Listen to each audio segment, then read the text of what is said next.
भूतिया जंगल की कहानी। प्रस्तावना।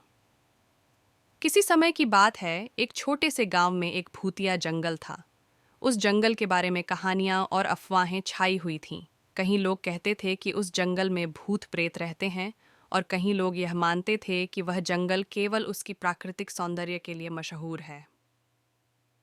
कहानी। एक दिन गांव का एक बच्चा राजू अपने दोस्त के साथ खेलते समय जंगल के पास पहुंच गया।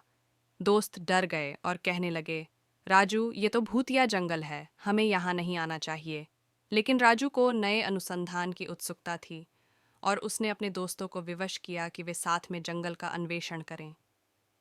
जब वे जंगल में आगे बढ़े तो उन्हें लगता है कि वहाँ कुछ अजीब चीज़ें हैं। वे एक पुराने मंदिर की ओर बढ़ते हैं, जिसमें बहुत सी अजीब रुइयां और वस्त्र संचित हैं। जंगल में आगे बढ़ते हुए राजू और उसके दोस्त एक बड़े पेड्डा के पास पहुंचते हैं।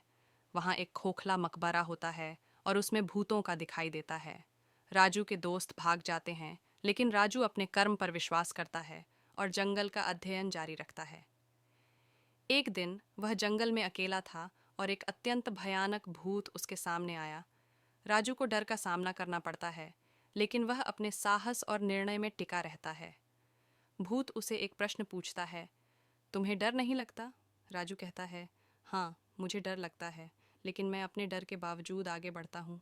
भूत उसके धैर्य को देखकर विचार करता है और फिर अपने राह चला जाता है।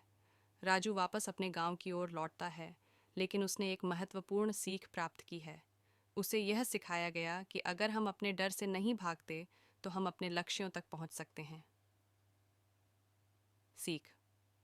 इस कहानी से हमें यह सीख मिलती है कि डर को अपने मन से निकालना बहुत महत्वपूर्ण होता है।